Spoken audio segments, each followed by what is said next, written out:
We are social creatures out there transacting, interacting in various marketplaces. Oh, I guess I have this thing on over here, and I will be interrupting myself for the next. Ladies and gentlemen, we persuade each other, we influence each other, we propose, and with these proposals come dismissals, objections, put offs. How do we tackle these? Okay. How do we tackle these? How do we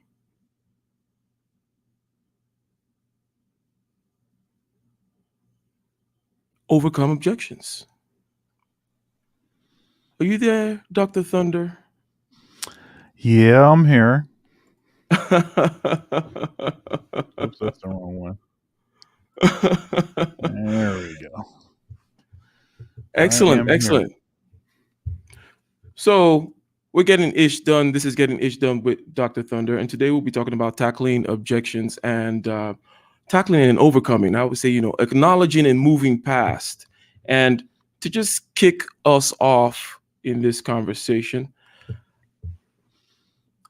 I just wanted to say that there is obviously a mental aspect to this whole game in the sense that, you need to prepare yourself for objections. You need to understand that visualizing possible objections based on what you're going after and also the particular position of the person from whom you're asking it.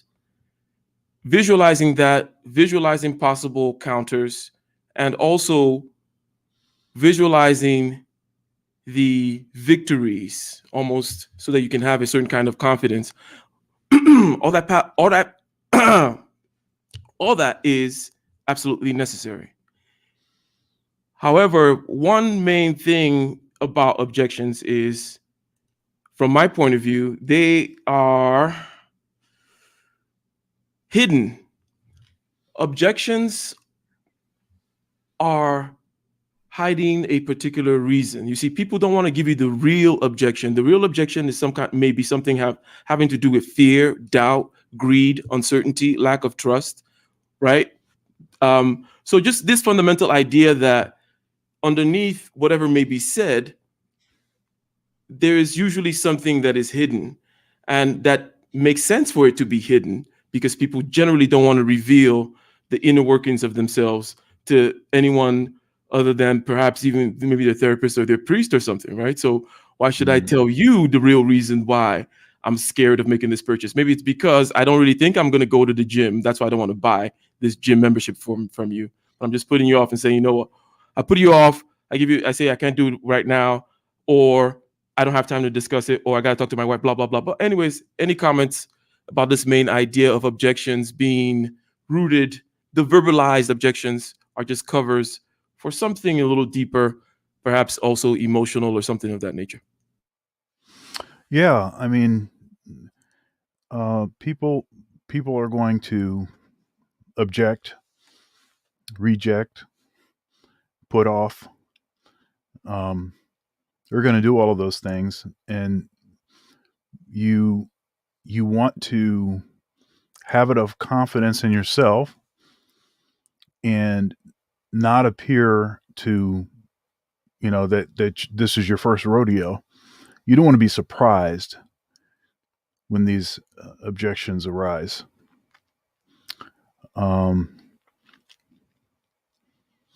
Yeah, and it kind of reminds me of certain things that we discuss in the manosphere frequently about talking to members of the opposite sex for the first time, and some of this sort of ish testing that goes on.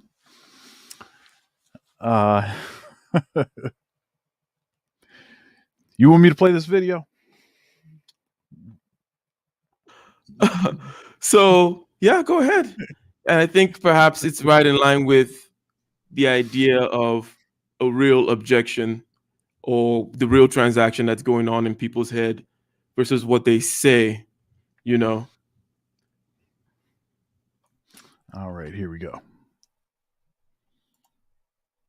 Dang. Who you waiting on?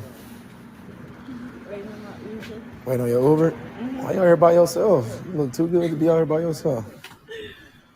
I'm on my way home. Your way home? You high? Yeah, you high. You laughing for no reason. You high. This is fair use. Fair use. What you smoke?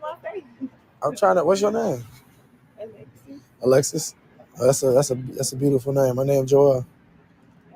What's up? What's up? I mean, I'm trying to. How old you is? I'm trying to get to know you. Oh, I talked to somebody. You talk to somebody? Yeah. Cap. You let no weed get to you. You don't talk to nobody because one, if you is talking to somebody, he shouldn't have you out here Ubering. Oh, man. For real, he got you out here Ubering. I know your I Uber like about. girls. For real? You like So you really gonna try that with me? You gonna just make that up that quick? Dang. You ain't feeling me? I mean, you see I'm swagged out. I'm chilling. You know what I'm saying? I'm not your type. I like light skins. You like light skins? You gotta open. Tall. I'm average height. I'm 6 foot. I'm taller than you. We look the same height. You do not look the same height. You about 5'7". Well, I'm damn sure there's no 5'7". How tall you is? I'm 5'2". What the fuck? Nigga, so you definitely not no 6 feet. You not no 6 feet. So how tall I am then? You look like you 5'8". Definitely not 5'8". Dang, Fair you mad use. thick, though. Fair use. You be doing squats? Yeah. You don't- Exercise. You exercise? I need to exercise. Honey buns. For real? When your Uber gonna be here? Uh, Cause I know I'm trying to get your number before you leave. So that way it's we like 5 minutes away. 5 minutes. So let's make this quick then. Like your vibe, you know what I'm saying? I don't smoke though. You can put me on the smoking. Your vibe seem cool. Maybe we can. What the heck? I gotta get up out these suburbs. These niggas tripping. This nigga bust out the skateboard. I'm dead.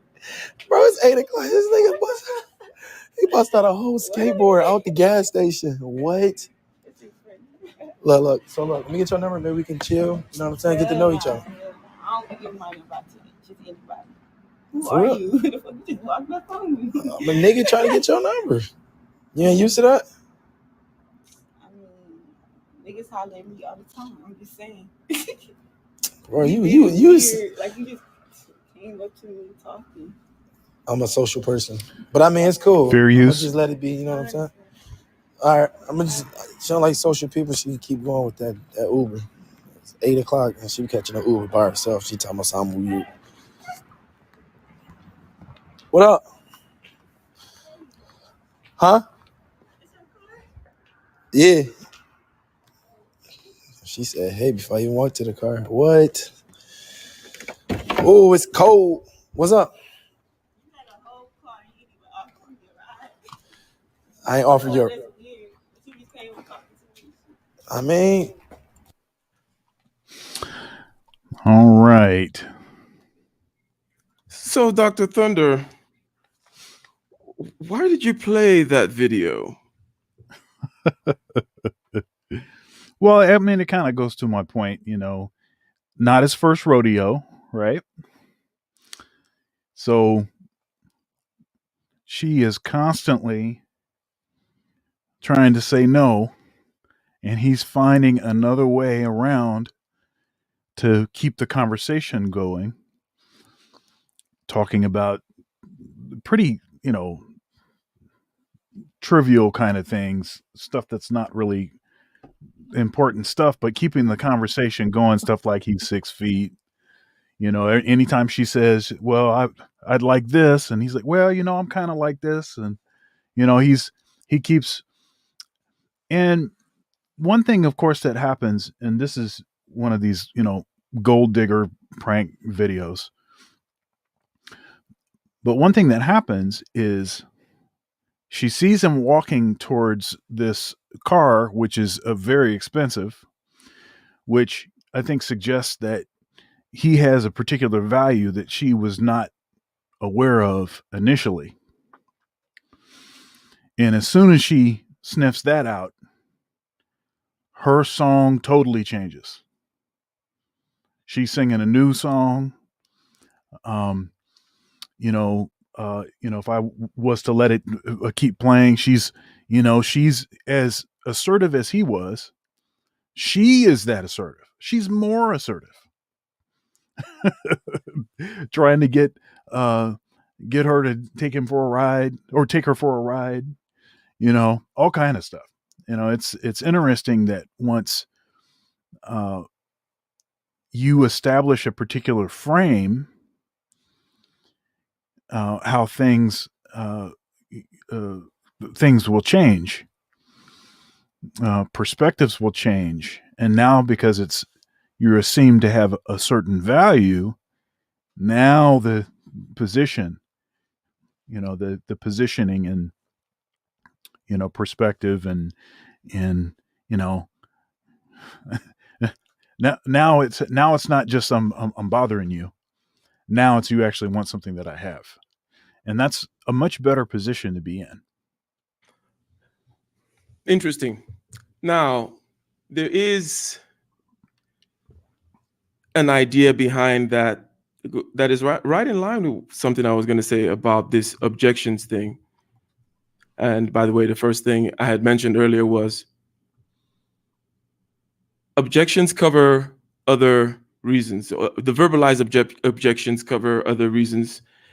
If you're talking about change in behavior, oh, come buy my car or come do X, Y, or Z, whatever outcome you're trying to have in this influence or persuasion game, the objections have to do with things such as, inertia, lack of trust, lack of a particular value which you're really looking for. Let's say there's greed involved with the reason, certain things, people don't want to let you in on that, right? Like, it's like, well, I have to talk to my wife. Well, it's that what do you have to talk to your wife about before you get back to me? Well, in the video you showed, for example, there was light skin versus dark skin. There was height, other things going on there that were mentioned. But typically, rejections are these shifting sands and so on and so forth. But basically, now, having said that, the first task is to overcome the real rejection in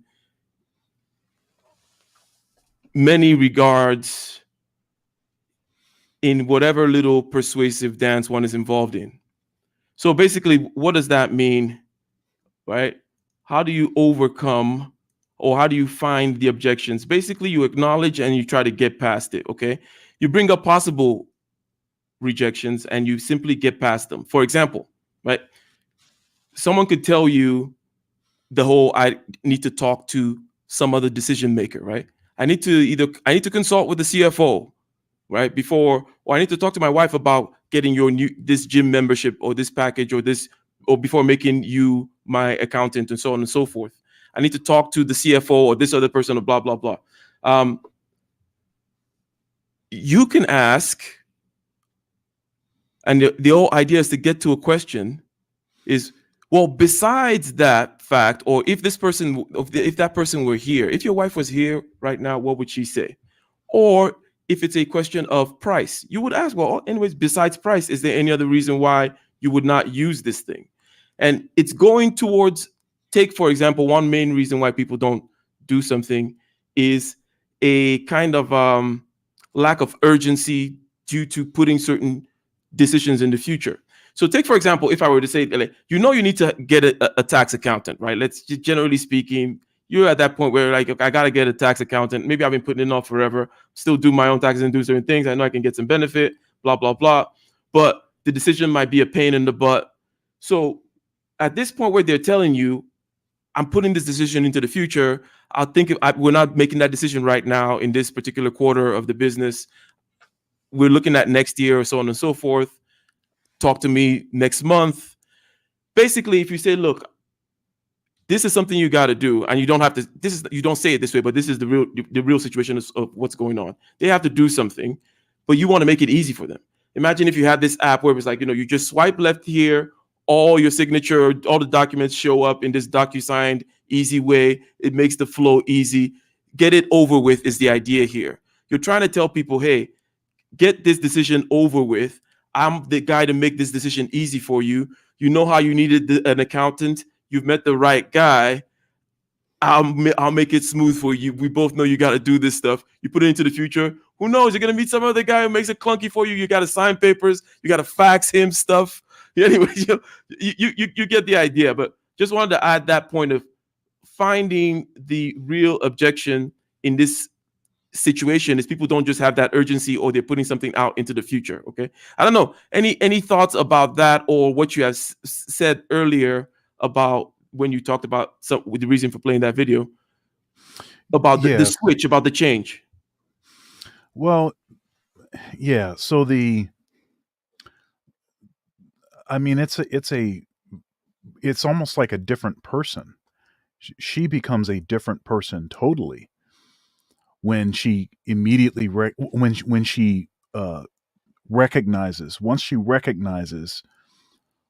that this guy has something that she wants, right? And so I think part of what has to happen in any of these kind of scenarios, now this obviously is an analogy, okay? Trying to pick up a girl at a gas station or something doesn't have a lot in itself in common with, making deals, making real deals. However, the sort of aspects of, objections to what it is that you're wanting, and repositioning yourself to be the thing that is actually desired, you have to work that out.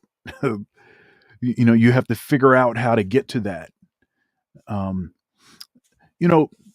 The confidence thing, I think, is big. So if you're unsure about yourself, again, if this is your first rodeo, and when certain objections arise, and you're not familiar with them, it can be off-putting, and then you can start to appear to be distraught or panicking, or and that stuff, that it always makes it worse. Everything gets worse because they can tell that you're panicking, and then their sort of demeanor changes, then your demeanor changes more because you realize that they recognize that you're panicking, and it just it gets off the rails.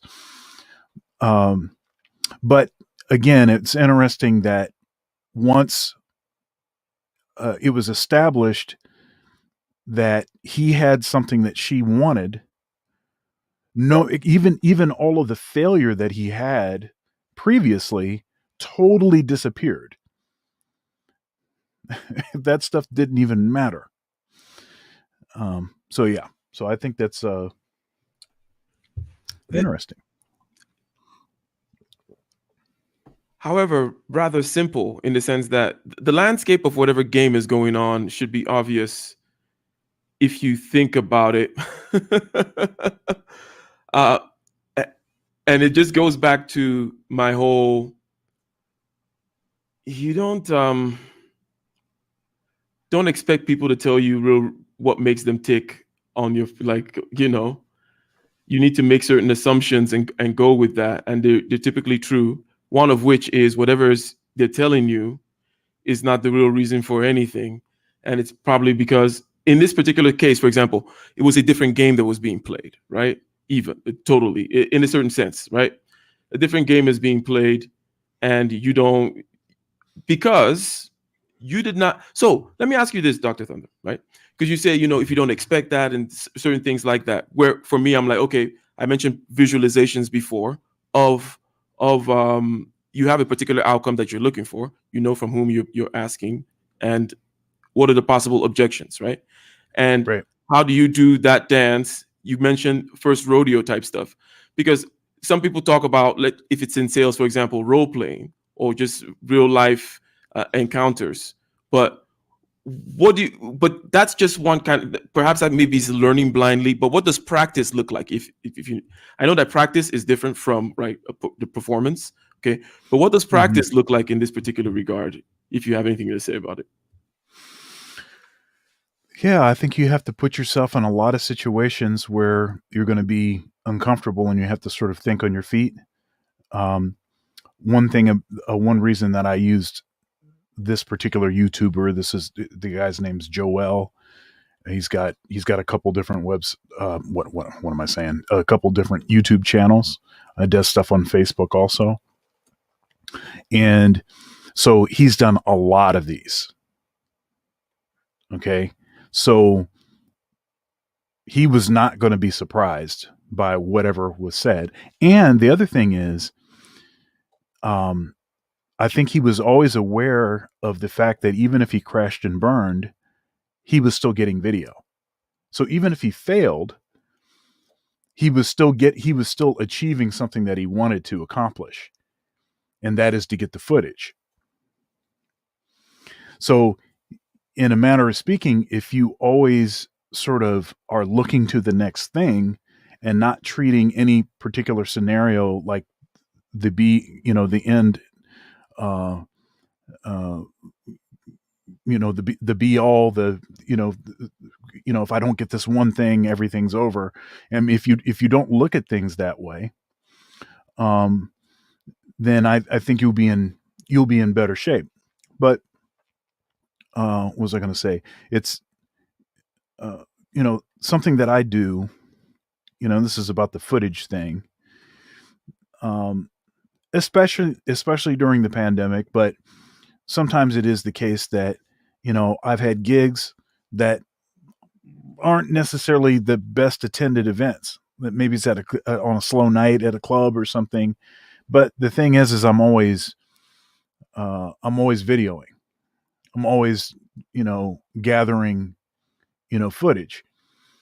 And so even if it is the case that nobody shows up, I still at least have the video.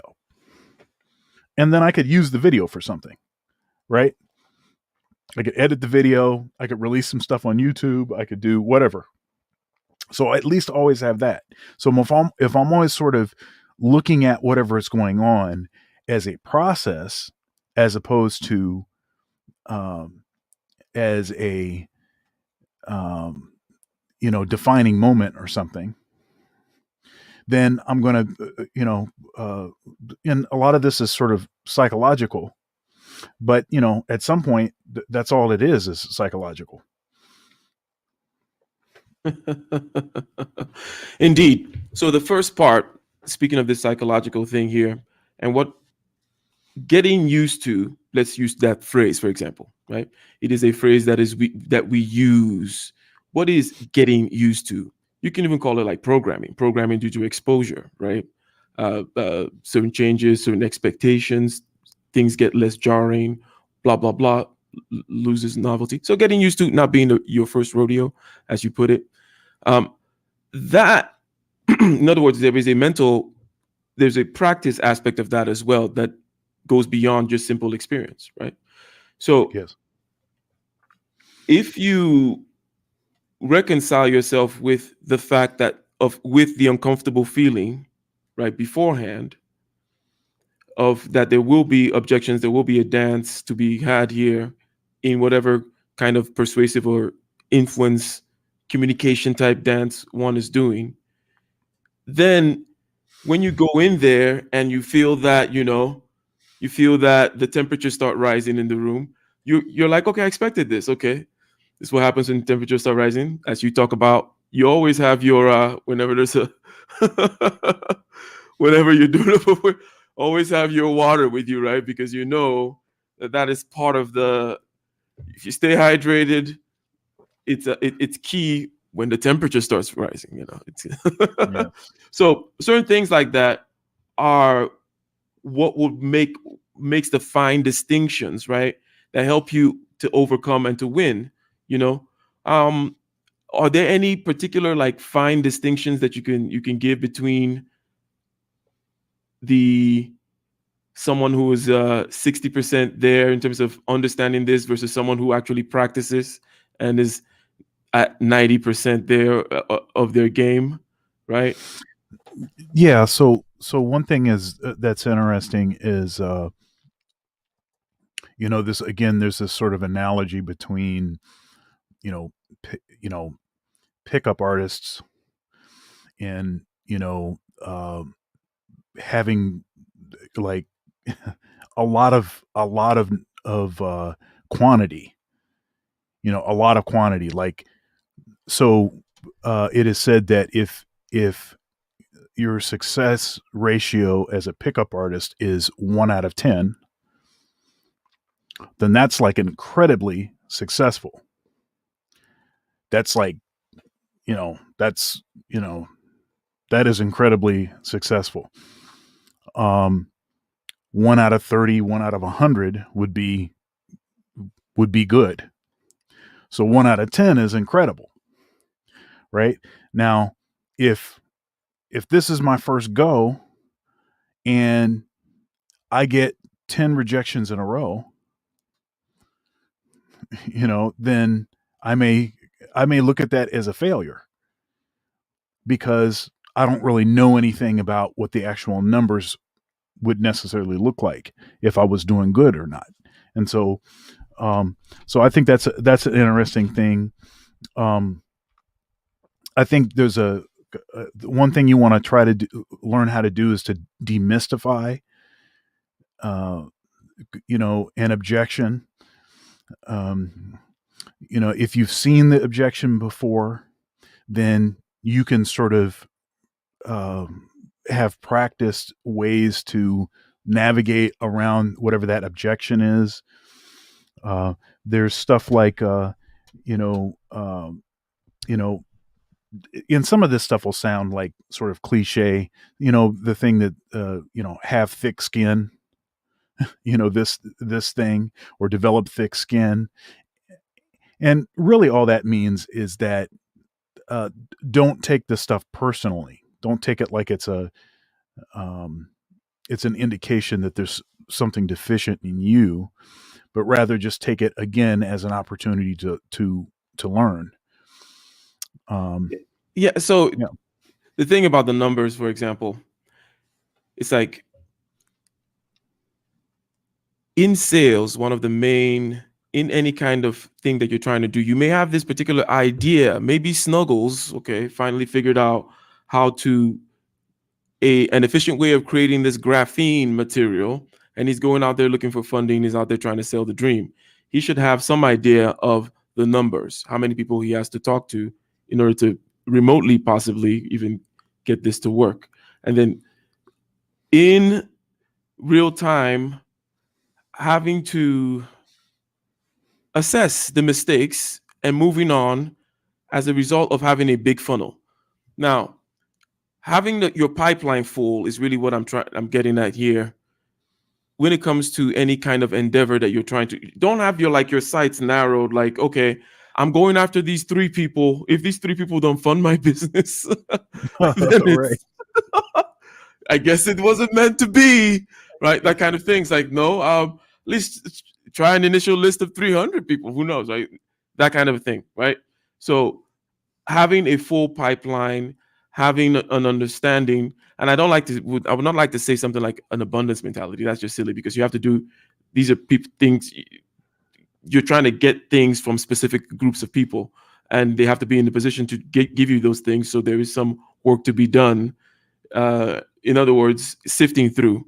It's not just a quote unquote abundance mentality. So the rejection. I mean, some of this stuff is psychological, but we're talking about reality here. And so since we're not talking about some kind of Jedi mind, mind trick or something, we're by thinking about it, you can actually cause other people to do something differently. You have to create these contexts, create these connections, You have to actually do the work to create, and then in that situation, because you've done the work, then you can kind of have that sort of swag and confidence. Um, uh, yeah, and then that stuff is more effective. But if you don't have anything, having an abundance mindset doesn't do anything for you. Having anything, just starting, moving forward already. As I mentioned a week ago or so, doing something for somebody right now. Because when you say having something, that is experience, that takes time. You do something.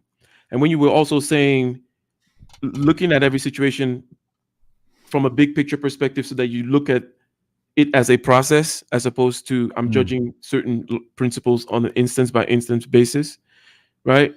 I think that's a key observation there. Okay. And I don't know. Any more thoughts on that particular regard? Yeah, I mean, one thing is the more objections that you have behind you, the closer you are to success. Right? So if it's a numbers game and you're doing all of this stuff, okay, hey, it's been 20 it's been 30 things, it's been whatever it is, and all these things keep getting nuanced, and I'm finding other angles. I mean, at some point, they're going to be like, you know what, you got it. So if you can just keep it going, just keep it going, just just stay in the game, so to speak. And the longer you can stay in the game, the more likely that you're going to win.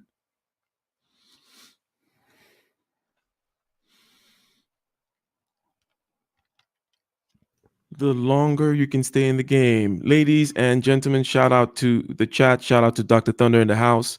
Getting ish done. Today we're talking about overcoming objections.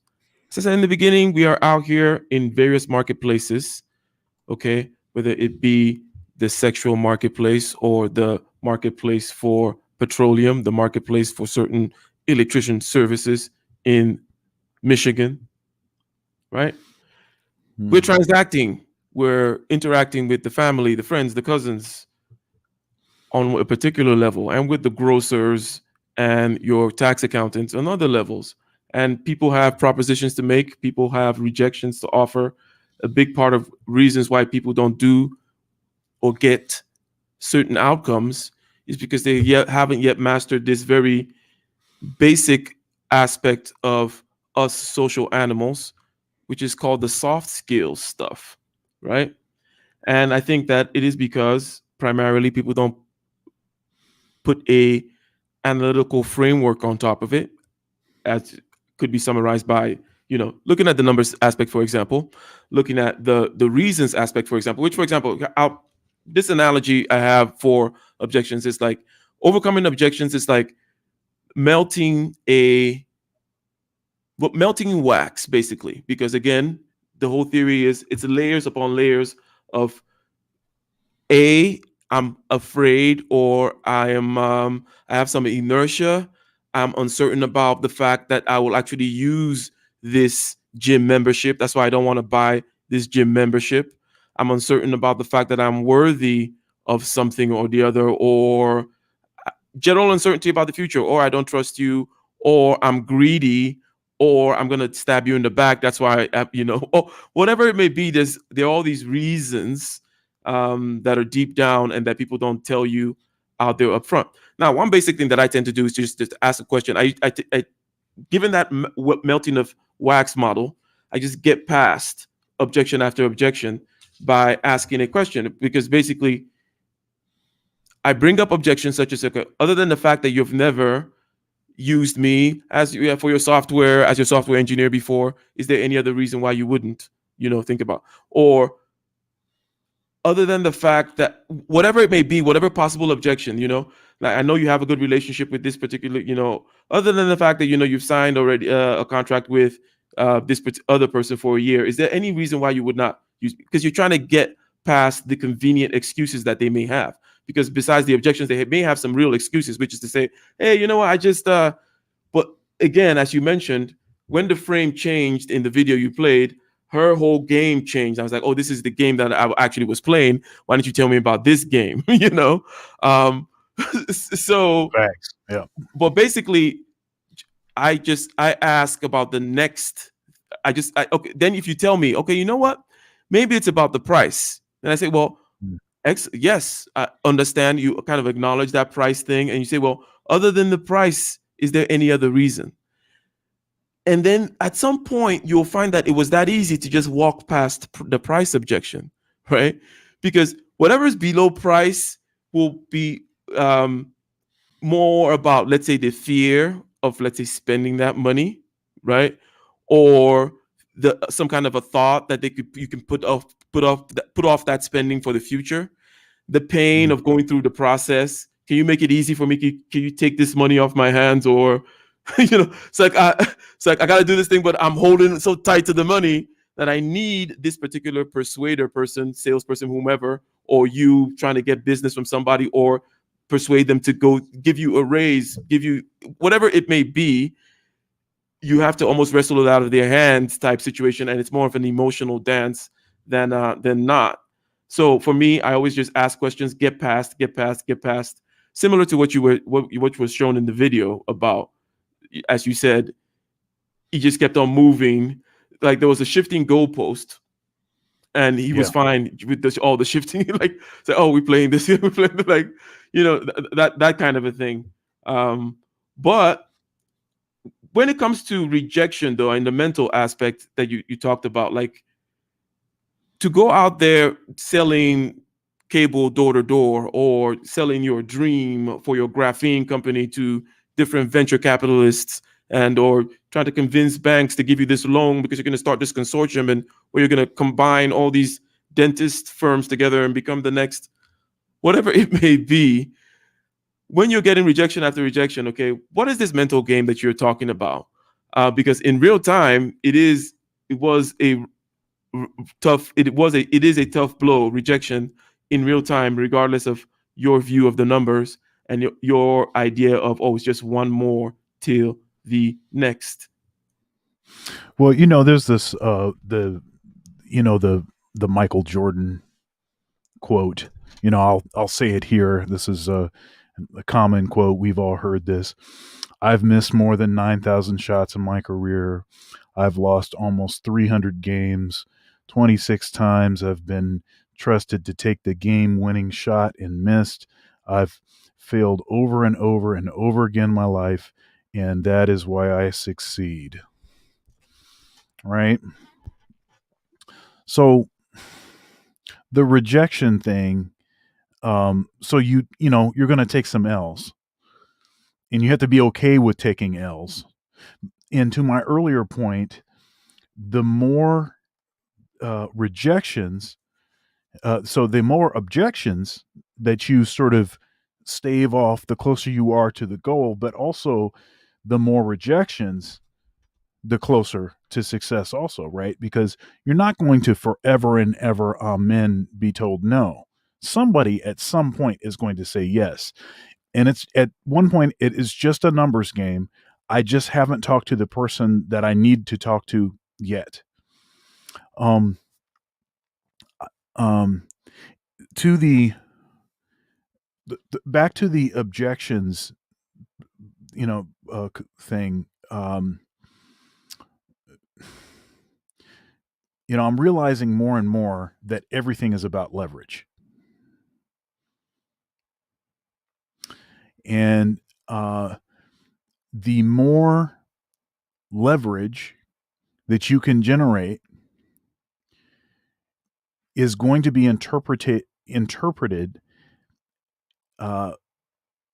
that you have more value. Right? Now, nothing really changed. Nothing really changed, but their perception of you, that changed. That's what the leverage does. The leverage causes people to be forced to change their perspective on who you are and what your value is.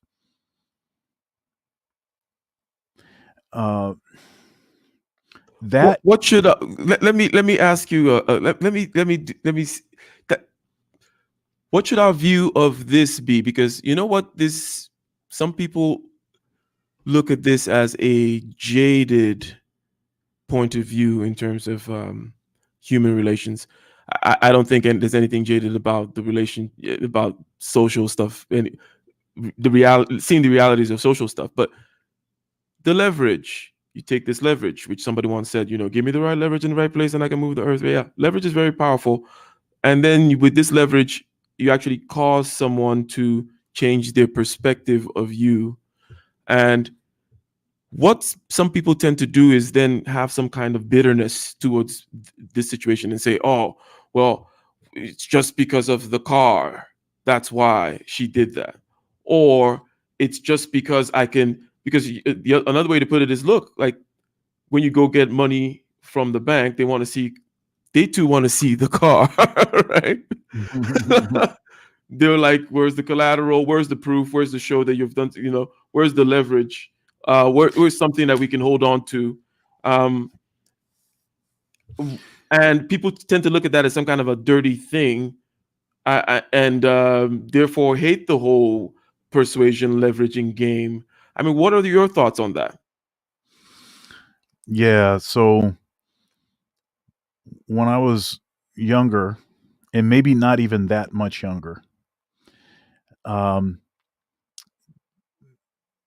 it could be rather easy for me to get annoyed by the reality that this leverage thing is something that you can't ignore it. If you're going to be successful, if you're going to accomplish the things that you want to accomplish, and if you're going to have people value you the way that you believe that you should be valued, then you're going to have to play the leverage game. Now, I'm going to talk a little bit about hypergamy right now. Okay, so we watched a gold digger video, and those are always very entertaining. And of course, one of the moments in these kinds of videos that is entertaining and satisfying is at the end of the video when the guy says, "You know what? You're a gold digger. Get out of my car." Go, right? That's like the satisfying moment, right? That's and just for that alone, it's like it's cathartic, uh you're able to purge some of the old hurts with laughter. um um okay, so the hypergamy thing,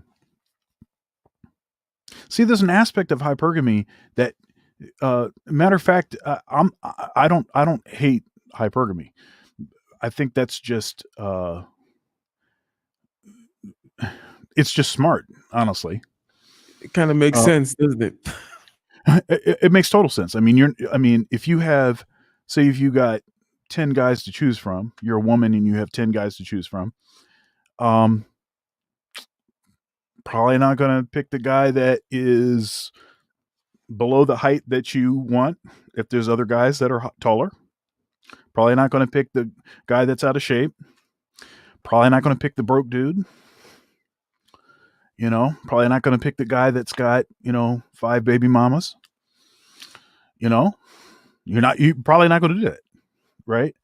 You're probably going to narrow it down to someone that has the physical attributes that you want, and has money, that can provide, can protect you. I mean, that just makes sense. So I don't hate on hypergamy per se. Now, the gold digger thing, that takes it to the next level, and it becomes quite materialistic and it's like the only thing that's important is the is the bag of gold. The only thing is important is the bag. The guy is of no value. Only the bag is valuable. And so that's the thing that people, I think, have an issue with. But let's talk about the leverage thing, right?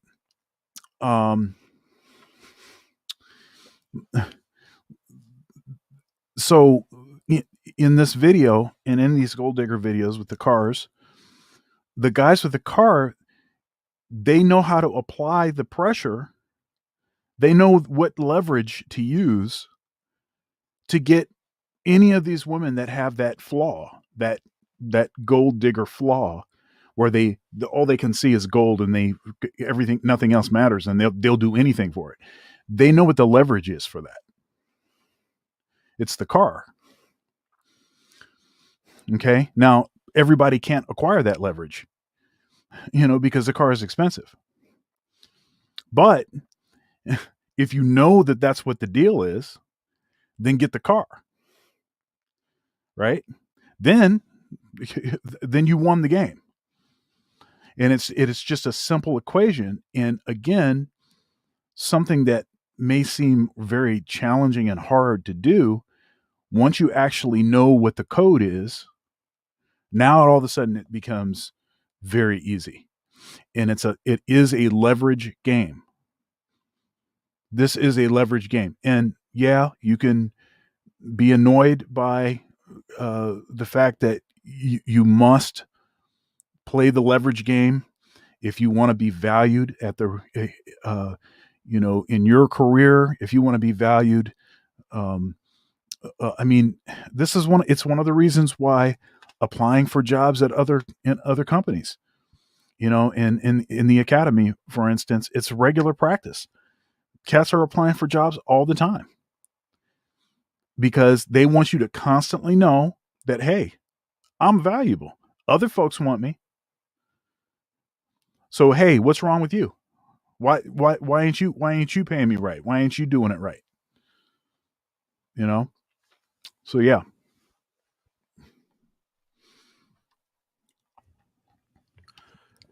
So in the leverage thing, right?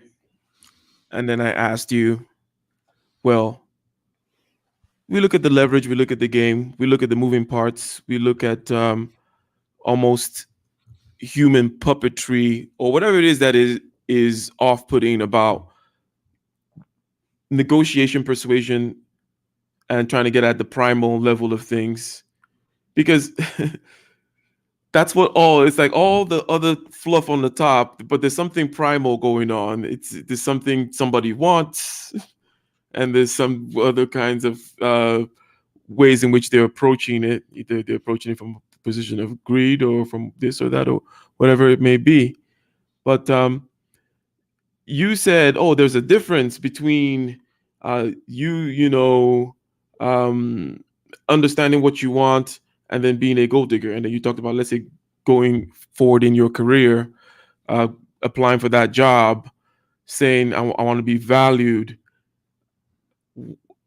What is and then you say, oh, only, but there's a distinction there, or why not just is there a disadvantage? Okay, even if it's you're just looking at the numbers game, is there a disadvantage to just being the cutthroat in business, or let's say academia, cutthroat, gold digging after the trophy, most competitive person out there, or not?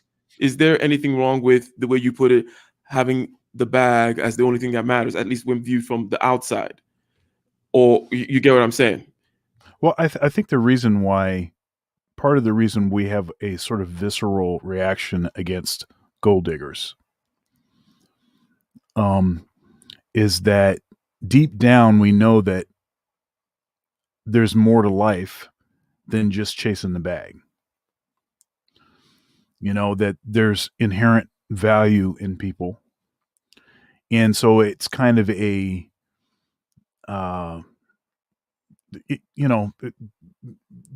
there's a visceral reaction, I think, that people have. How about the other deep down, we also know that we're gold diggers aspect to this.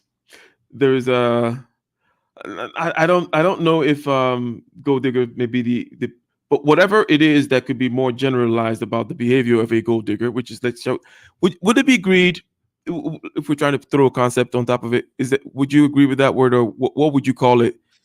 Yeah. I suppose greed would be. I think the gold digger is a a a particular species of greedy. Um, I suppose you could say greed is on a spectrum, you know, and maybe the gold digger is the most greedy, but not just the most greedy. Maybe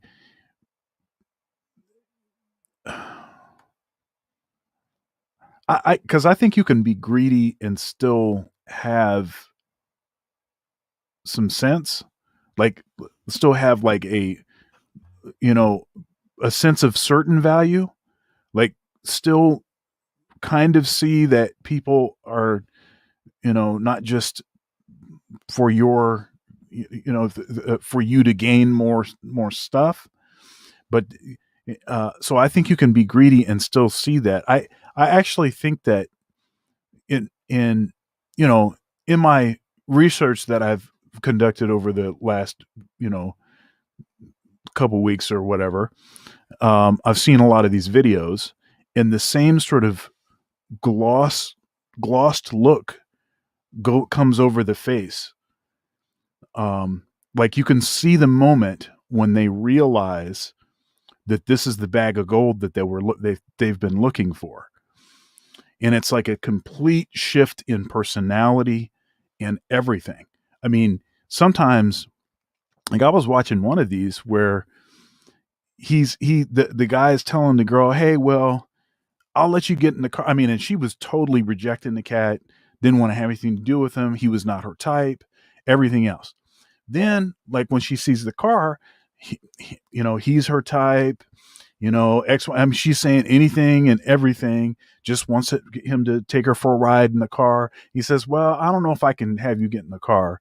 He says, "You can do some push-ups," and she didn't want to do push-ups. She says, "Well, why don't you do some jumping jacks? I'll have you do some jumping jacks." And she had something that was form fitting, that was really tight, that was going to make it very difficult to do that. But he still made her do 5 jumping jacks. So here's this girl, really attractive girl too. Here's this girl that before the car was in the picture, rejection was bougie, was all of the standoffish, all of that. The car comes into play, you see a different look actually literally come over her face, and it was a totally different ball game. So I actually think that there's when I think of people that are greedy, and again, I think it is on a spectrum. I just don't see it as aggressive or something as that. It's pretty incredible. Like it's like a survival instinct gone bad. But yeah, I would say that a lot of people are greedy, and I would say that we probably recognize in ourselves the potential to be greedy, and that's probably one of those things that if we watch one of these videos and we see it, it's nice to point at someone else to say that they're worse than I am. So I would agree that that's likely part of it also. Excellent point. Yeah, that is see, that is the part that I'm always interested in, because I'm always interested in clearness of intention and then transmitting that in a way. Now, when I say I'm interested in like it, and I'm interested in the practice of it, right? Transmitting your intention in a way where you are direct but not desperate, right? You are direct. You are, in other words, greedy. You're asking for business. You're asking for patronage. You're asking for attention. You're asking for something from somebody: money, resources, time. And what is that? How could you generalize it? And what is that fine line there? And what is that thing that is off-putting about, someone going out there and missing the mark? Dr. Thunder, would you mind reading the super chat on there? Let's go ahead and take care of those, if you do not mind.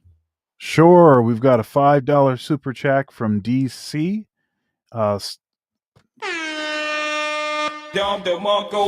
Stopping by to show support. Great topic, gentlemen. And yes, our brother. We just did a show with this gentleman on his channel. Red Sings the Blue. Oh, you switched back to the other one. Red Sings the Blues says donation to both of you. You can have one of these too.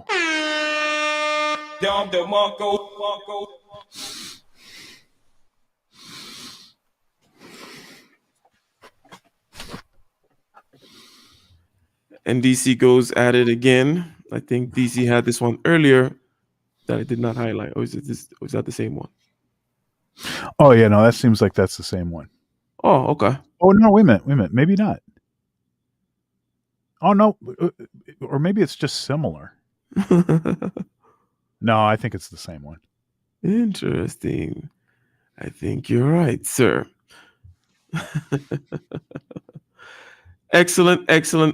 Okay, so basically, when it comes to certain kinds of objections, I mentioned first of all that I like to ask the question. I like to bring up objections, or besides the fact that you've never done this before, or besides the fact that you would have to be sitting on the left side of the car, besides the fact that you're used to a white car or a blue wallet or a blazer type jacket, whatever it is, what possible objection there is there any other reason why you would not?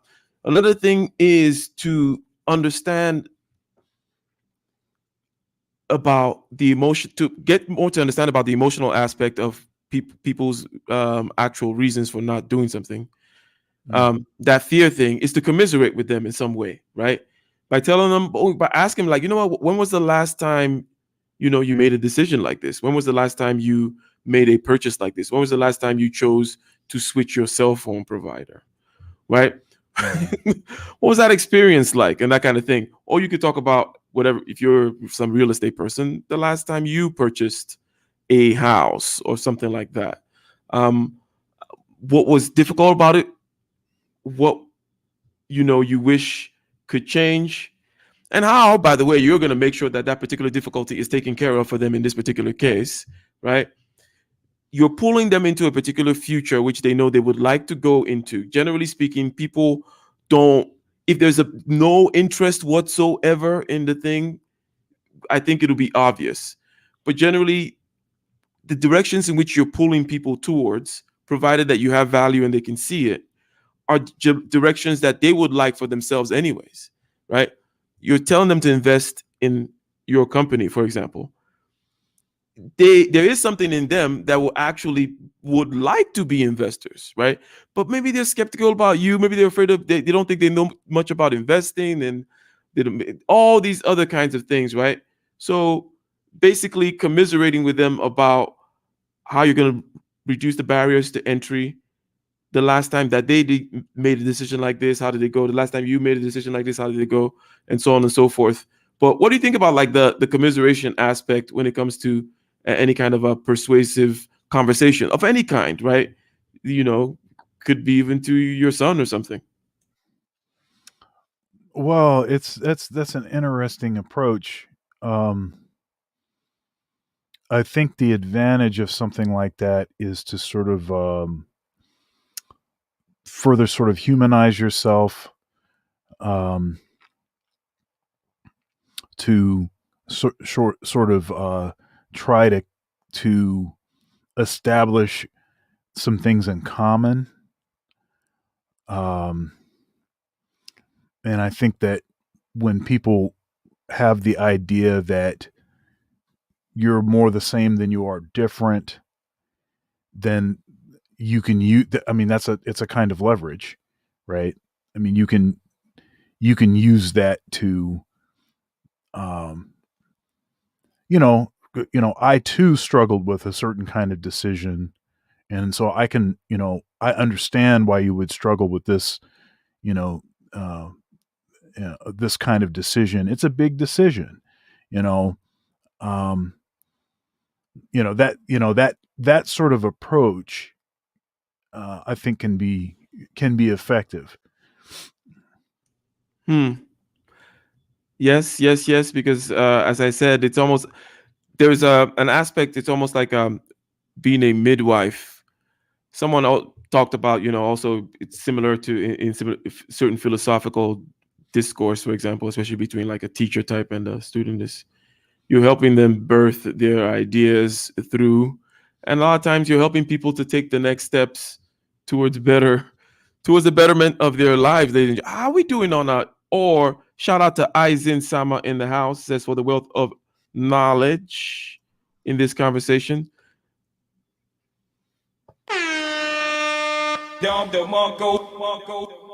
Thank you very much, sir. Thank you very much. How we doing on time there, Dr. Thunder? Yeah, I mean, I think we're doing all right. We've got about 30 minutes left in the show. But you want me to play this other video? This is interesting. Yeah, I think the video you're about to play right now, because I actually watched it, and this is not I'm not going to spoil it, but I think it definitely goes the whole idea of their depths from which decisions or fears or inertias or other reasons and drives that pursue greed, avarice, whatever it may be, and that there are depths of that kind of persuasion that, however, may lead to certain, I think this video touches upon that with a very fine point. But yeah, go ahead and play it. And again, we're keeping with this analogy of this sort of male-female sort of interactions. We started with that, sort of gold digger kind of video, and I mentioned some things about some statistics related to like PUAs, and we're relating that to dealing with objections and or tackling objections and dealing with rejection, right? So listen to what Jordan has to say. My man. What emotion do you feel when you're going to approach someone you're very attracted to, and there's an extremely high probability that she's going to tell you to disappear? Right, exactly, absolutely, because it's a real judgment, right? We're going to see a movie called Crumb where you'll see this in great detail, but it's a real judgment. It's like the best judgment is, well, I don't mind your physical presence, but your genes should definitely not survive another generation. Right, and that's sort of generally translated into, I think we should just be friends. Right, and you can blow that off, and people do, and you have to, because it's part of being polite and civilized, but let's make no mistake about it. There is no more fundamental judgment than that. So, paralysis, and there's no shortage of men, who are absolutely terrified of women. I've had many of them in my practice. I had one guy, he was so terrified of women, he couldn't even talk to them on the phone. It's more common than you think. So, but it's generally manifested by men who no one cares about, so it's generally irrelevant. So, well, it's the case. It really is the case. I'm not kidding.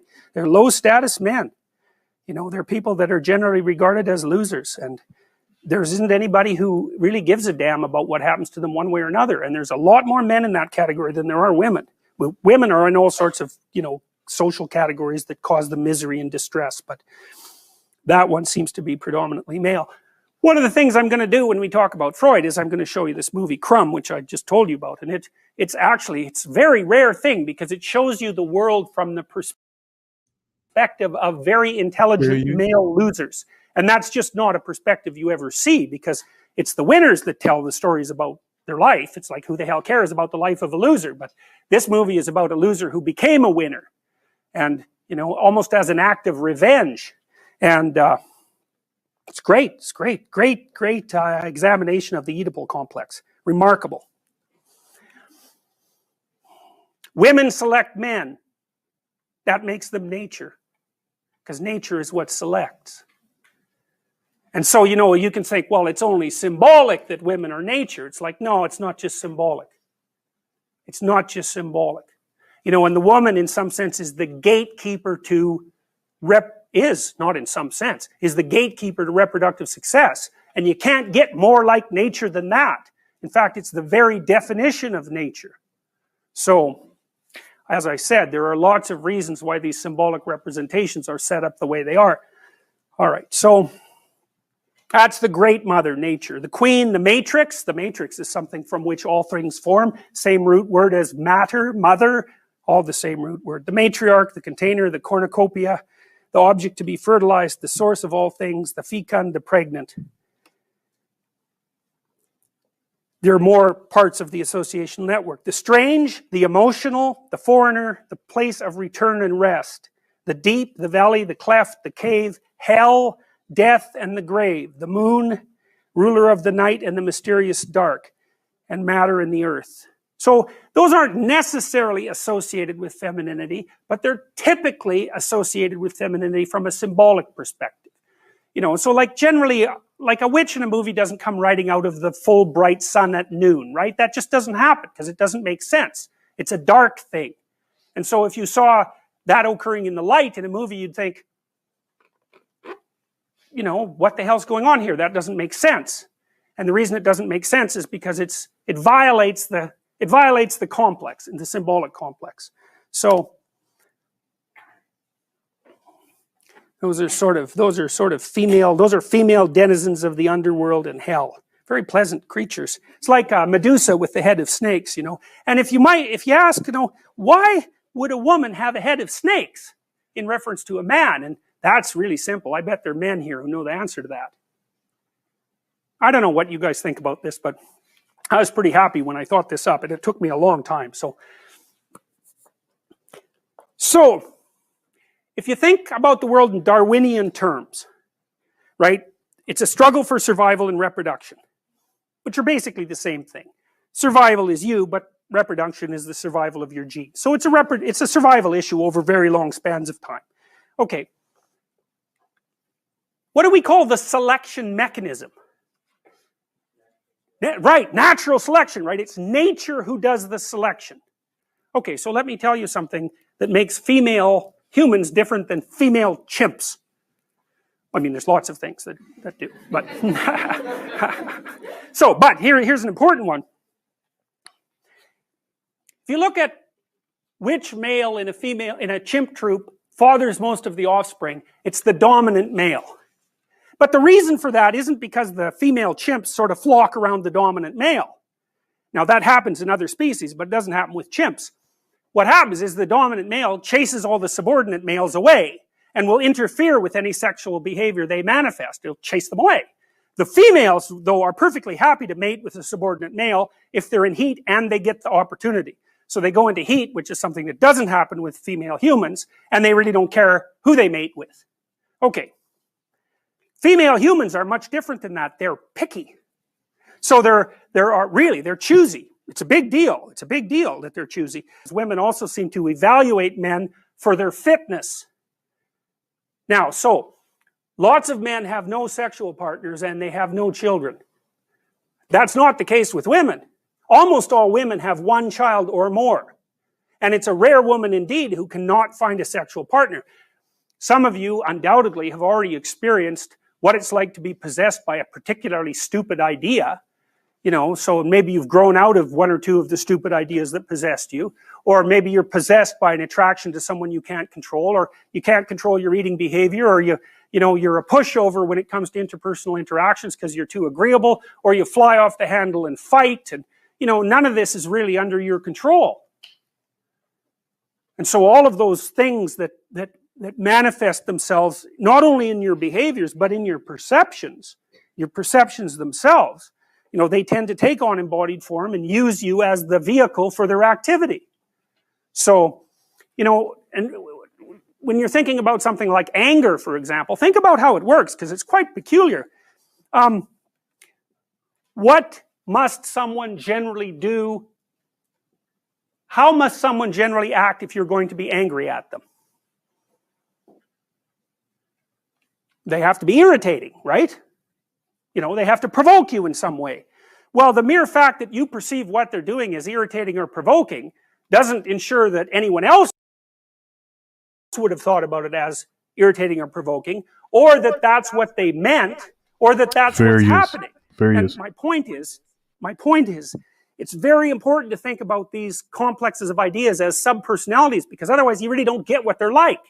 If you're angry, if you have a proclivity towards anger, especially if it's an unthinking proclivity, anything that someone says might irritate you. And it isn't like they say something and you think about it and then you get irritated. It's like you perceive the person as irritating. You know, maybe it's just the way they hold their mouth or something. It can be very, very subtle. And you might say, well, it's not me, it's you. It's not that I'm irritated by you. It's that you're irritating. And that, you know, that's a very difficult thing to settle, because the reality is somewhere between the subjective and the objective, right? A lot of arguments that you'll have with people throughout your life are about exactly that. Are you irritating or am I oversensitive? It's like, well, you know, we're going to hash that out for a good long time before we figure it out. But the point is that if you're possessed by an emotional state or a motivational state or an idea or some kind of complex, you'll see the world through its eyes. And then the facts reveal themselves to you through the lens of that particular set of ideas. So it's a very frightening idea, because, you know, we like to think of ourselves as masters of our own house, which is completely clueless, because it's obvious if you watch yourself for like a month that you hardly ever do what you tell yourself to do, and you're liable to do all sorts of other things that you don't even want to do. You know, because you say, well, I'm going to go to the gym 3 times a week and I'm not going to drink, you know, and maybe there's this person I'm not going to associate with. And then, you know, you don't go to the gym and you find that person and you go out and drink with them and you think, what the hell's going on, you know? But you're not the sort of person that will do what you say. And so, like, what sort of person are you? Well, that's a psychoanalytic question. It's a deep one, because you're a peculiar thing. And there's parts of you that are really, really, really old. And you know, the sort of naive you, the naive young you that you think of yourself as is like a little piece of flotsam in an ocean of complexity. And the ocean of complexity is you. And part of diving down into the depths is to start to understand what it means to be human. And like, whatever that means, it's the one thing you can say about it for sure is that it's bloody peculiar. Couple of things about that right off the bat, Dr. Thunder, and then I know you got things to say. As before you played it, I said that it says a lot about the idea that motivations and therefore the objections, motivations cause us to make certain decisions, motivations and driving, so on and so forth. There are layers and layers and layers of language and social dances and this and that get put on top of that. And that it can be as crazy as he mentioned, you know, as a rejecting your genes. Okay. But I'm not going to say that, you know, I don't want your genes to be passed. Oh, that kind of, I do not personally think that, anyway, but, you know, you put it as let's be friends and something like that. But basically the idea of opacity, both in the direction of someone else, you know, their intentions being opaque, their real drives being opaque, and then also internally opacity with yourself, you not knowing what drives you. Well, is this person irritating, or you just or you know, are you just irritated by them, by, you know, is there, you know, are they a disgusting person, so on and so forth, that kind of a thing. So opacity is the first thing that opacity externally, can't really tell why people are doing things. Don't assume that what they're saying regarding the objection to your particular proposal, whatever it may be, is the reason. Beforehand, do typical kinds of common sense thinking about what it could possibly be, right? But opacity is the first thing I just wanted to say there. What are your thoughts? Why did you play that video? Yeah, I mean, he jumps right in and he kind of deals with the sort of, I mean, I remember it. So a couple of things about my interactions with the opposite sex.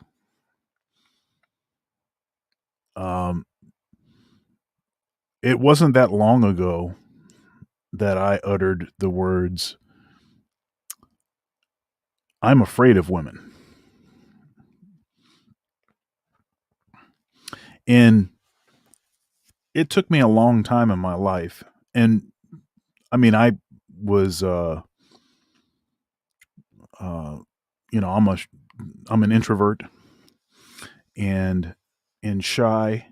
And I think that whole sort of fear of rejection, fear of uh, someone's opinion, you know, uh, a female opinion, someone that has a certain, you know, it wouldn't matter if that rejection came from someone that you weren't interested in, that, it doesn't do anything to you. But if it's someone that you're interested in, then it's like, and do I really want to risk that? You know? But it took me I think a lot of guys struggle with that, especially when they're younger. And then I think as you get older, I think you start to realize that, you know what, this is not really that big a deal. And it's okay if someone is not interested in, hey, that's rule them out. That makes your job easier. You can, and now that's not an option. You can go a different direction. But I had a lot of, I was very shy and very, I had a lot of fear associated with even approaching, women. And then, that kind of, that has changed somewhat.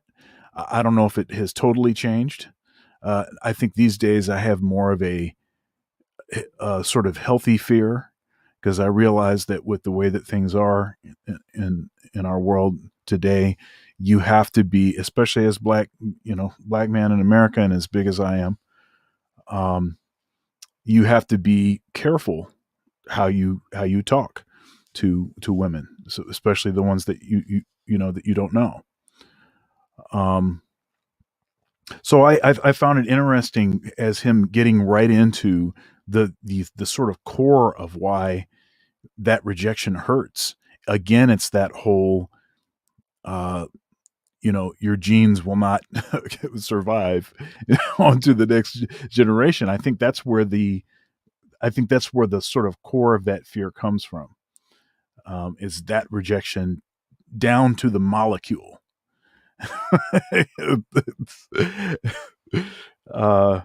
But it's Jordan Peterson, and he's so profound.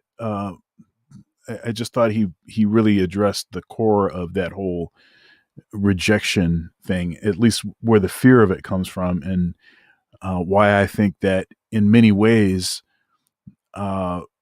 women really have the power, because they get to say no. And that's a tough thing to overcome. Indeed. With Jordan Peterson, I always look at him and he's always like, it'd be. Sometimes I look at him and maybe a little tongue in cheek, but I'm like, I feel sorry for his wife, because she puts the spoon on the wrong side or whatever, and he's like, but what does it mean? This, now I have to go rescue my dead father from the belly of the whale, and we must resolve. We cannot. This is a real issue. No. That's funny. Because on the third, anyways, he's a good dude. He's a good dude, I would say. Now, so approaching that within the 10, well, I think about 10 minutes or more. On this idea here of rejection, I know I keep bringing it back to this in terms of how one prepares for it. I know you just say, well, alpha your way through it in terms of any particular endeavor, or you're trying to sell whatever it is you're trying to sell. Well, know the numbers, understand that coming with each rejection, you're moving closer and closer to a particular but is there something that amongst the many things that we've talked about other than that, right? The mental game, sitting there visualizing, thinking about, possible objections and so on and so forth. Does that, in your estimation, help besides the just going out and getting exposure towards selling whatever idea you're selling? The visualizations of how could they possibly come at me, and then how could I possibly win? Let me visualize some victory come whatever. Like what will it feel like if they were to say yes? Is there any use of that to you? Reason being, if I were to make a case for it, is the familiarizing yourself with whatever it feels like in order to be in a particular position, right? So what does it feel like? For example, you're trying to get used to stage fright, right? What does stage fright feel like? Because the feeling is not going to go away. You just gotta have to have like, okay, when this part comes, where the stiffening of my neck comes, I straighten up my spine, I breathe from the diaphragm so that I'm not getting shaky over here. It's like I take a certain posture and a certain breathing, a certain stance. That's how I encounter the feeling. So, but what are your thoughts about that? And then also obviously there's the actual conceptual part of they're likely to say this, this, and this. What do I do to counter that? Yeah, that's an interesting point. So I think the biggest thing that helped me is, and that continues to help me, just in my interactions with people, is just all of the people that I know, all of the conversations that I've had, all the different ways that those conversations have gone. I think having like some experience, even if it's just dialoguing and having a conversation with folks, it goes a long way to sort of drill down a little bit into the analogy that you brought about sort of performance anxiety, like stage fright. One of the things I talk to my students about frequently is that the reason for juries, recitals, saxophone studio class, honors recitals, where you're playing in front of the entire school of music or conservatory. The reason for all of that is we're trying to performances. We're trying to recreate and to create more intense sort of situations than you're going to likely face in the real world. So it's this thing like it's like putting ankle weights on, in jumping. I have an interesting story about ankle weights, actually. When I was between, let's say I must have been 8th grade, I decided that I wanted to be able to dunk a basketball. And so I wore ankle weights like the whole summer. And I played a lot of basketball and I did a lot of jumping. And by the end of the summer, I could dunk a basketball. So that whole analogy of making things more challenging than they actually are. So then when you actually find yourself in a real situation, it's like, oh, this is not a big deal. I did stuff that was way harder than this, before. That's sort of the thing, at least in my mind, that's the thing that has helped me the most. So if I wind up in a funky situation and the conversation is terrible, and it's like getting like a bunch of nuclear rejections or something, it's like, hey, I can't be any worse than a nuclear rejection, so I guess I'm all right. I think that approach to it has, I think, been the most helpful to me. But I did want to address something that someone wrote in the chat. Could you highlight this comment by Sebastian Ricci?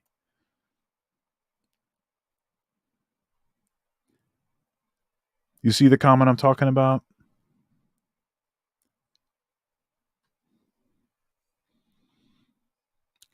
You still there, man? Yeah, sorry. I No, was that's okay. talking, but I forgot that I was muted. But yeah, Okay. so Can you highlight yeah, there it is. There it is. So I just wanted to say something. I do realize that mindset was the wrong mindset. I don't really have that same mindset. I was just using that as an example. Well, not just as an example. I mean, it's the way that I used to think. But it is true as far as getting our genes to the next generation that unless we want to do what it is that you're suggesting, 90K in an embryo, that you still have to interface with women. And so with the way that things are set up these days, there's a lot of ways that things can kind of go wrong. And so that's part of where I think the fear comes from, and maybe a healthy fear at this point. But in the past, it was just because I just didn't have any experience. I just didn't have any success talking to women, at least not the kind that I wanted to. And so until that sort of started to change, that was what my mindset was. And I don't really think that there's any sort of magical mindset that you can adopt that will overcome your lived experience. I think that folks will try to do things to sort of psych themselves up, and like this. And I think that will work with limited results. I think what ultimately works, in other words, when I am at a state of rest, what is happening? Not when I'm amping myself up to get something to happen. I'm more interested in having actually transformed an aspect of the way that I think about stuff, and then that will sort of change the actual results, not just the way that I think about them. So the last part I you understand, mentioned right there, what you're saying, Sebastian, but yeah, the last part of what you mentioned right there is it's also key. Just one of the key on that when you say changing your mind, and then you talk about the amping yourself up, and because for me there is something about being able to be prepared. Now it is in other words, we all have, just like we have ways of sitting, posture, and we have our hands as tools. Some people are more skilled at using their hands than others. And then we have other tools. We also have certain psychological tools, if you will, a psychological toolkit. And some of us are better using or prefer some one way versus the other, right? So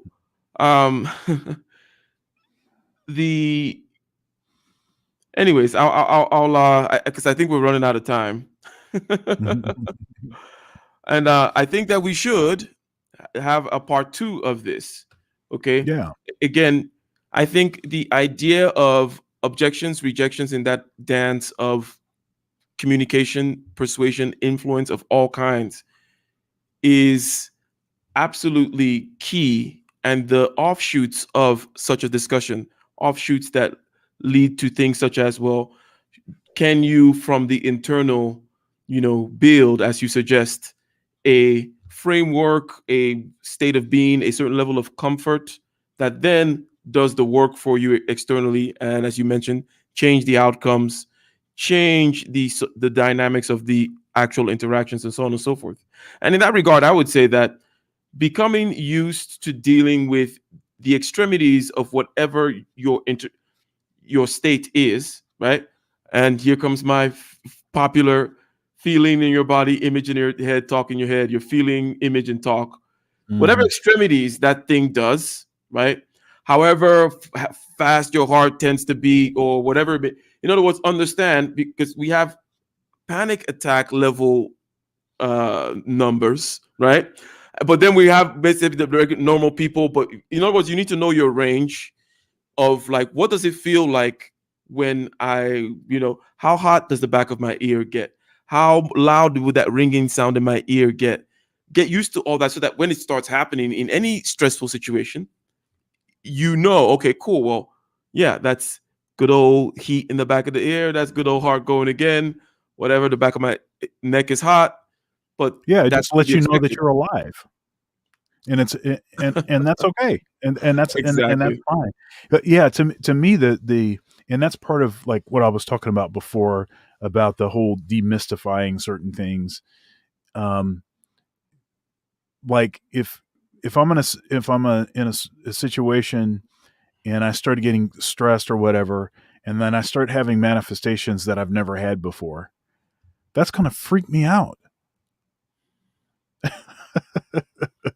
That's going to freak me out. But if I've had those same manifestations several times because I've created scenarios that were challenging to deal with, and I overcome those, even while having those manifestations. One thing it seems to me that so okay, so a problem with this idea of overcoming something is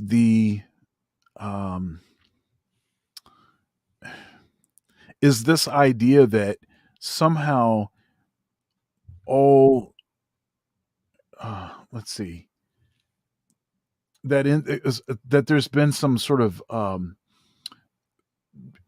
change at the genetic level. Like now no longer do you have the same manifestations as you once did.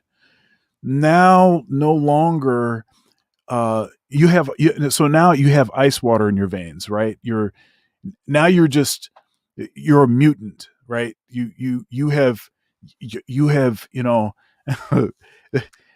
that's just not what it is. That I mean, I maybe some folks have experienced that, but that's just not what happens. What happens is you still have the same manifestations, you still have the same struggles. You have just become stronger than those struggles, right?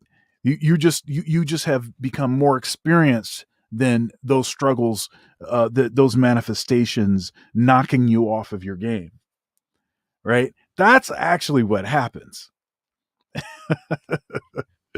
Stronger than the struggles, stronger than the manifestations of your fear, your not even the negative aspect, just your being alive, for example, because I always like the idea of stage fright, because you need that, you need something to come. What a great idea. It's like, here's something to come to force you to straighten up your back, breathe in deep from your diaphragm, make sure your neck is loose, make sure you got your stance right and everything, because it's either you do that or you crumble, right? You fail. So it's like it forces you, it's like to do that kind of stuff. And as you mentioned, showing that you're alive, you need to be comfortable with the range of the manifestations of your feelings in your body and so on and so forth. Okay. And the images in the head and the talk in the head. And it'll help not just in these particular instances, such as stage fright and so on and so forth, but all through many parts of your life, right? And then you can kind of look at, anyways, you have a measuring stick, a yardstick. I think we will continue on this topic. So far, we touched on aspects that have to do with finding the rejection. In other words, the rejection is elusive, or the objection, if you will. In the rejection, we would say perhaps is final, more on the situation of not playing the same game. Anyways, objections, the real objections are about certain emotions, certain things like fear of change, fear of living up to the challenge, right? Can I really do this thing? Should I really buy this level of insurance to start this business? Will it really work?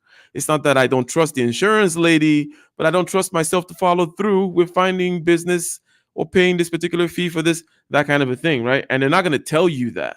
Or, it may be some kind of deep-seated greed or hatred, lust, anger, whatever. All these things that drivers that are down there that are the reasons why people do what they do, with regards to acceptance or dismissal of your proposals in life, because you have to interact. Everything that you want, someone else has it out there. We are social creatures, ladies and gentlemen. Get those soft skills up. That's what we're saying. And Dr. Thunder, let me give you the last word on that. Based on everything we've discussed, any overtures, sir? So first, I want to the $5 super chat, Sebastian Ricci. Thank you. Part 2 would be great. Thanks, gentlemen. Take one of these. Thank you. And please, like, share, subscribe, comment, all of that good stuff. We really feed off of that. It's going to help the show to grow, help Ike's channel to grow. Yeah, I mean, we love the super chat, so keep them flowing like water. But yeah, the whole objection rejection thing and the sort of paralysis that happens, that's pretty common. Again, I have found that the best sort of antidote in is experience, creating scenarios that mimic the kind of scenarios that you're going to be in, trying to sort of demystify certain objections, having a strategy, having seen what's going on. This is not your first rodeo, so experience is a big key and a big help.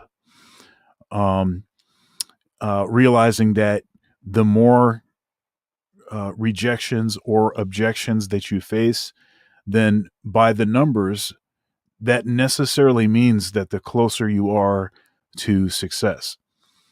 And of course, remember that you must not shy away from the leverage game. The leverage game is king. The leverage game is king. I like that. I think that we will go deeper into leverage, the different aspects of leverage, the different uses of leverage, and the results. You mentioned leverage, which caused someone to completely change their attitude towards you. In other words, the marketing leverage. I'm going to put on a brown blazer or nice jacket leverage with the black, is that a turtleneck? That leverage. In other words, language is subtle manipulation, and whether it be verbal or nonverbal, just changing the words there from communication to manipulation will, without any malicious intent other than to point to the way it then makes us look at the process, right? And that is the beginning of me getting into this whole leverage situation, which is the sense that we tend to look at manipulation, in other words, handling each other like little cogs in the wheel, or like pushing each other like little billiard balls. We tend to reject that because there's a certain notion of free will that we would like to either think is a good thing and bestow upon people that we see and think of ourselves. But there's certain things in our lives that we hate, when the free will or the will can be bent so readily, or the understanding that of a price. In other words, the different aspects of leverage, different aspects of subtle manipulation, great and small, and so on and so forth. I think we will be able to talk about next time, Dr. Thunder. I mean, what do you say? Yay or nay? Yay. I say yay. And we manipulate forward, manipulating the airwaves, ladies and gentlemen. Shout out to everyone, each and every one of you. Shout out to the super chatters, to Sebastian in the house, Mr. Eisen Sama in the house. Thank you very much for your contributions in the chat. Ladies and gentlemen. Red sings the blues again. And we will be back for part 2 on this. This is just opening the can as to our motivations. Okay, Jordan Peterson talking about, hey, what I would say is I think we should be friends, but how about if we saw it as saying your genes do not deserve to be propagated. The genes in me, the driving force in me says this particular one is a no-go. This stock must not continue. This must be put to an end. You know, this That's travesty, this travesty must cease. Anyways, That's right.